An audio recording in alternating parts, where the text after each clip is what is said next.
tidak tertampung di hotel. Iya. Ya, kita akan lanjutkan kembali. Kita masih akan berbicara masalah fasilitas, strategi marketing dari Juri Express sendiri, tetapi setelah yang satu ini.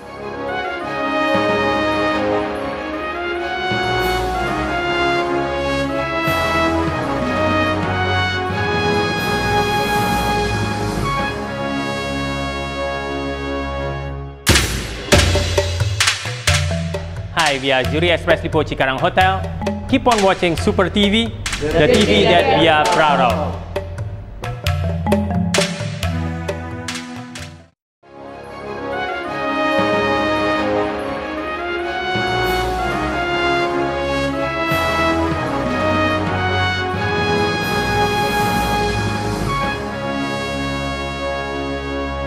Pemirsa, Anda masih menyaksikan Dialog Publik dan kita masih berbincang dengan Bapak Indra, yaitu hotel manager dari Juri Express. Nah, tadi kita sudah berbicara masalah pasarnya sendiri, kebanyakan korporat, dan konsep yang diusung oleh Juri Express sendiri adalah minimalis. Memang kenapa? Apakah banyak, balik lagi tadi, apakah banyak tamu-tamu yang lebih senang dengan konsep yang seperti ini atau gimana?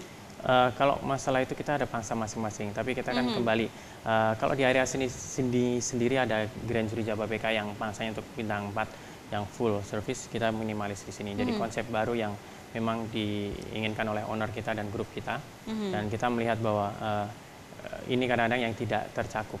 Kadang-kadang kalau kita level menengah ke atasnya untuk hotel Grand Jurinya, kita level menengah ke bawahnya, supervisory level dan staffnya. Karena kebanyakan kalau di wilayah sini kan banyak yang pekerjanya, yang orang asing tapi yang pekerjanya, sehingga mereka butuh yang tidak terlalu mewah, ya tapi memang mencukupi semuanya. Nah, di kita bukan berarti kita bukan budget hotel, tapi smart hotel. Budget hotel beda, karena budget hotel semuanya serba minim. Kalau kita semuanya ada, restoran ada, spa ada, fitness center ada, ya kan? Meeting room pun kita ada, ya. Agak beda dengan konsep grup-grup lain, chain-chain lain yang minimalis. Kadang mereka tidak ada meeting room, restoran pun kadang-kadang di lobby menjadi bagian dari restoran. Kalau ini tidak memang restoran, ya buka setiap saat ada. Dan kita pun harga di restoran kita ini pun menyesuaikan dengan lingkungan kita. Dekat kita ada McDonald, ada City Walk, kita sesuaikan. Jadi supaya orang juga tidak merasa tidak harus pergi keluar dari hotel kalau mau harga yang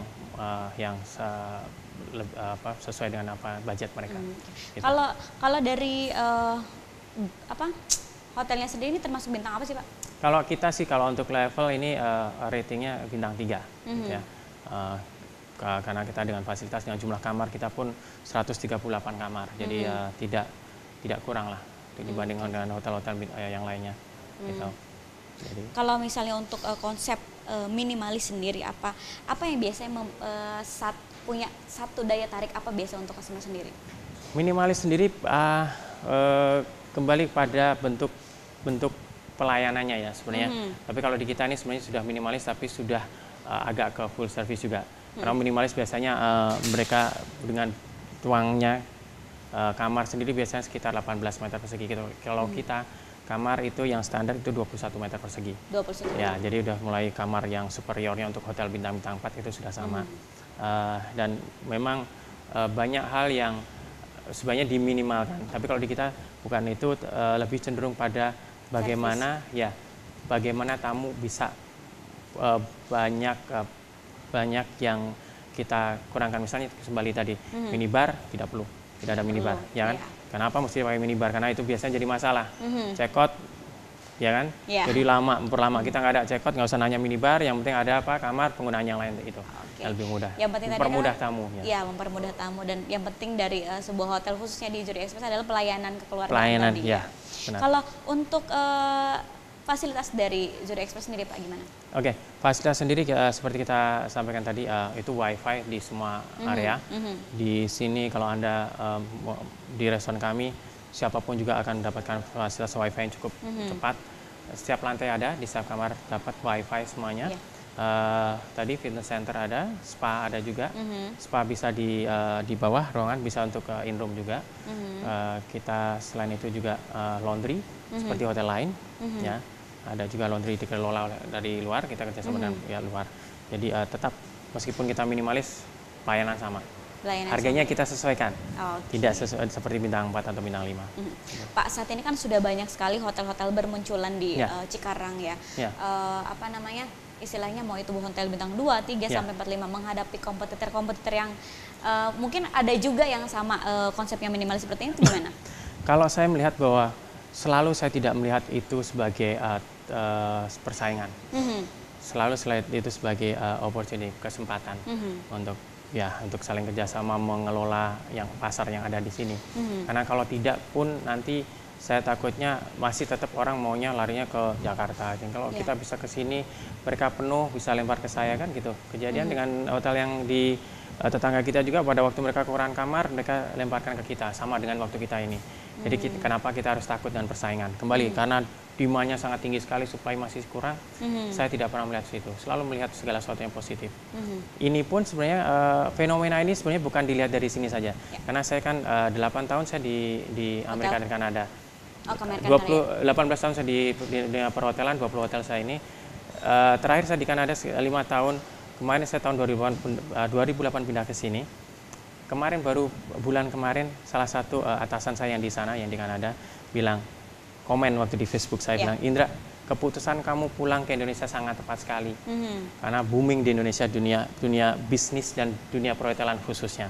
Dia memantau sekali, bahkan dia bilang, saya kepengen pindah ke Indonesia, balik ke Indonesia. Nah jadi bahwa ini melihat potensi ini bukan dilihat hanya di lingkungan nasional saya di Indonesia, bahwa Cikarang itu punya potensi, tapi memang untuk di luar pun, ya untuk orang pelaku bisnis di perhotelan, mereka sangat melihat.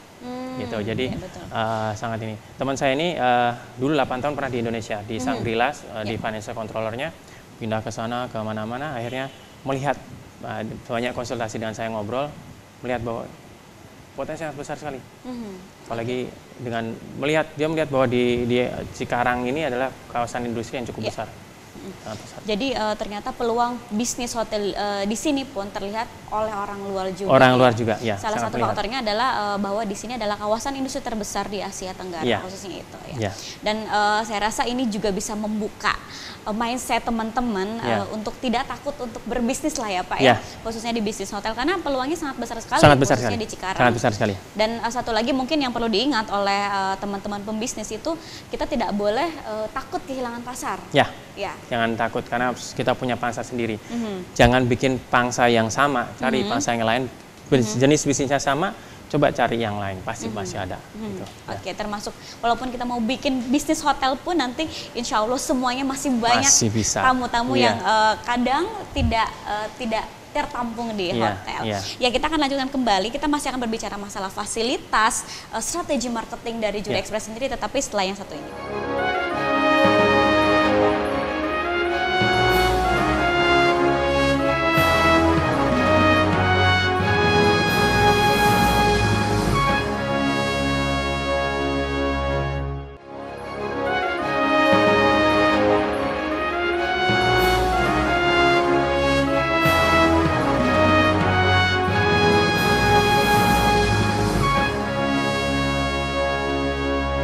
Pemirsa, Anda masih menyaksikan Dialog Publik dan kita masih berbincang-bincang dengan manajer hotel dari Juri Express Cikarang. Pak, ini kan sebelum kita berbicara masalah strategi marketing, hotel itu di Indonesia banyak, di Bali, Jakarta, dan mungkin sekarang di Cikarang sudah mulai banyak. Nah, di Cikarang ini kan adalah termasuk menampung teman-teman pembisnis. Memang apa sih biasanya yang membedakan antara hotel khusus bisnis atau mungkin di Bali biasa mereka untuk hiburan? Ada nggak sih perbedaannya di situ? Ya, kalau kita lihat hotel yang di resort itu kebanyakan mereka bukan high rise. Artinya? Karena kan lebih banyak bentuknya kalau di Bali karena memang regulasinya tidak boleh lebih tinggi dari pohon kelapa. Tapi pada intinya karakteristik pelayanannya juga beda. Kalau orang bisnis orangnya mau cepat. Kalau orang yang sedang leisure itu maunya lambat semuanya ini kan, jadi mau mereka menikmati. Ya, jadi kita pun kalau misalnya memberikan pelayanan pun kalau di hotel yang bisnis itu harus bisa cepat, tanggap dengan apa yang mereka mau. Kalau yang leisure itu lebih cenderung bagaimana mereka bisa menikmati. Nah mungkin fasilitas dalam hotel itu sendiri ya harus bisa yang buat mereka bisa menikmati semuanya. Ada semuanya, kolam renang pun bentuknya bentuk resort. Di sini tidak perlu. Ya kan? Kenapa kolam renangnya resort harus membuka lahannya lebih lebih besar karena lebih cenderung ke kamarnya, ya kan? Kalau perlu parkir atau yang lainnya, fasilitas lain. Ya ini memang agak beda. Jadi untuk mengelola bisnis hotel yang bisnis dan resort pun agak beda. Kalau di hotel yang resort, saya pernah di hotel yang resort juga dengan 1.500 kamar, dikelilingi oleh golf course, itu di luar ya di Amerika, Marriott Desert Spring Villas, Marriott Shadow Ridge, itu beda. Mereka sudah ada activity director, ya ada seorang direktur yang ngurus, ada aktivitas buat mereka, kegiatan apapun juga. Di sini belum perlu. Kalau mungkin untuk weekend ada. Nah ini yang kadang-kadang itu fasilitasnya harus bisa, yang mereka bisa golf, bisa apa semuanya. Di sini belum perlu, karena masih ada fasilitas pendukung lain, golf course yang di tempat lain. Karena tamu pada waktu mereka weekday, mereka berangkat pulang malam, pagi sarapan berangkat kerja. Dari hari Senin sampai hari Jumat, Sabtu Minggu mereka baru mempergunakan. Kalau kita investasi untuk prasarana itu, sarana-prasarana untuk kegiatan rekreasi, karena agak mubazir, karena dari 7 hari dalam seminggu, 5 hari tidak dipakai, 2 harinya dipakai. Ya, ini akan kita lihat. Kalau di resort pasti, itulah yang jadi utama. Buat mereka kadang-kadang saya tanya, swimming pool perlu? No, I don't need that. Gitu, mereka nggak perlu. Yang penting ada fitness, ada spa, sudah cukup. Gitu kan. Restoran, yang penting restoran. Saya bisa makan, anytime saya mau makan, ada. Itu yang penting ya. Berarti tetap ada perbedaan ya antara hotel khusus. Khususnya dari pelayanan dan fasilitas juga itu bisa membedakan. Akan beda. Dan memang di Cikarang ini adalah khusus untuk kebanyakan untuk para pembisnis gitu ya Pak ya. Kalau selama ini kan yang banyak untuk tamu-tamu sendiri itu orang asing. Ada perbedaan nggak sih antara misalnya kita harus melayani orang asing itu seperti ini atau lokal seperti ini, bisa gitu nggak sih Pak? Sebenarnya untuk pembedaan saya ini profiling yang saya selalu camkan ke anak buah saya. Kadang-kadang kita secara tidak sadar dengan orang asing kita super nice, ya kan? Tapi ini saya camkan mereka, siapapun juga orangnya, mau orang Indonesia, mau orang apa, mereka kan sama saja, cuma beda kulit, beda ini. Tapi saya bilang, we breathe the same air, kita menghirup udara yang sama, oksigennya sama kan? Soalnya kalau mereka pakai yang beda, perlakuan mereka yang sama. Harus kalau nice ya nice ke semuanya. Ya itu yang harus kita lakukan. Apalagi di sini 90% adalah orang asing. Kalau mereka melakukan yang beda, 10% orang Indonesia, saya juga tidak mau kehilangan orang Indonesia. Karena saya orang Indonesia dan hotel ini memang grup hotel kami adalah komponennya semuanya adalah lokal. Tapi mungkin dari sisi karakteristiknya Pak, mungkin apakah mereka lebih pingin pelayanan yang lebih atau gimana atau seperti apa? Kalau kami tidak mengarah ke pelayanan yang lebih, tapi gini, karena melihat bangsa kita ada banyak orang Jepang, orang Korea, dan orang asing. Makanya kalau Anda lihat di breakfast kami, di restoran kami, itu selalu ada. Anda perhatikan ada makanan Jepang, ada makanan Korea, dan makanan Western, dan makanan yang lainnya. Karena memang sengaja, karakteristiknya, biar mereka merasa itu kembali. Perasaan home away from home. Saya kepingin makanan apa? Ada. Orang Jepang ada, orang Korea ada. Meskipun cuma sedikit. Ya, tapi mereka ada rasa, oh iya ya, mereka memperhatikan itu. Koran pun kita usahakan ada orang koran Jepang ada, Korea ada, yang orang nggak bisa itu ya bahasa Inggris. Ini karyawan kami pun ada yang bisa bahasa Jepang, bahasa Korea, bahasa itu juga.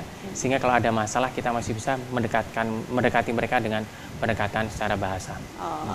Tapi kalau dari sisi makanan nih, untuk fasilitas makanan sendiri, ada khusus chef dari Korea, Jepang kah, atau gimana? Kalau kita tidak, tapi kita banyak chef kami yang pengalaman di luar negeri juga.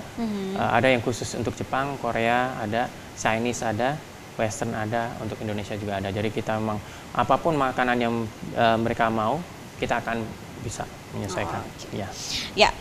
Itu kurang lebih untuk pelayanan ya, servis yang diberikan untuk para tamu. Ini kembali ke konsep dari Juri Express sendiri, ini kan baru ya Pak ya, baru 1,5 bulan. 1,5 bulan ya. 1,5 bulan berjalan 2 bulan. Sejauh ini strategi marketing yang dilakukan Juri Express sendiri seperti apa untuk masuk ke pasar-pasarnya? Ya, gini, konsep yang kita lakukan adalah yang pertama, karena kita adalah sister company dari ADA yang sudah ada Grand Juri Jababeka, kita ada sistem tandem. Kalau ada corporate kontrak ini kita bersama-sama. Kita memberikan mereka ada harga dari Grand Juri Jababeka. Ya, entah itu yang sudah existing dari Jababeka ataupun yang baru. Kalau kita mengirim, kita juga lekatkan harganya dari Jababeka itu, Grand Juri Jababeka. Yang berikutnya adalah saya punya konsep adalah assist me to assist you. Bantu saya untuk membantu Anda. Sehingga saya membawa bukan hanya hotel ini untuk maju, tapi Cikarang. Maju sehingga saya ajak nih dari Lipo sendiri, Waterboom yang ada di sini, tenan-tenannya di sini, City Walk. Berapa kegiatan kemarin Ade Raya dengan City Walk, kita juga kerjasama dengan akhirnya ya Ade Raya ke sini, ke City Walk juga. Ada berapa acara yang di Waterboom, tamu-tamunya ke sini, jadi saling membantu. Jadi inilah yang kita lihat bahwa kita tidak pernah takut dengan persaingan. Ya, betul. Ya kan? Waktu dicitrain mereka kekurangan kamar, mereka bilang, Pak ada kamar, kita butuh apa, kita ini. Jadi saling bantu, tidak perlu harus merasa menjadi pesaing. Kalau sudah pesaing itu negatif. Kalau aura negatif kita sampaikan, akhirnya jadi negatif. Saya aura positif yang saya sebarkan. Ya kan, saya bantu saya untuk membantu Anda, itu yang kembali kan. Ini yang saya ini jadi. Ya, yang terpenting adalah jangan pernah takut tadi ya, Ya. kehilangan pasar karena Ya. banyak sekali pasar-pasar yang potensi pasar di sini adalah sangat besar. Ya. Nah, terakhir Pak, ada rencana perluasan fasilitas ya? Perluasan fasilitas saat ini belum, karena kita masih mereview ya. Kalau misalnya mungkin ada tambah fasilitas 1-2 untuk di kamar mungkin. Tapi untuk perluasan wilayah sepertinya belum. Tapi dari owner sendiri sebenarnya sudah agak lama ingin membuka satu di Karawang. Nah, potensial juga kan tahun Juri Express ini. malah justru yang premiernya, yang bintang 4, bintang 5-nya. Karena kita lihat peluangnya tahun 2018 kalau rencana tidak berubah karena akan ada international airport di Karawang.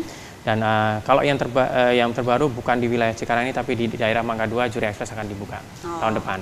Jadi memang potensi untuk daerah sini kita lihat besar. Kita ngeliat lokasi lain di daerah industri segini masih kita sedang memikirkan untuk membuka lagi.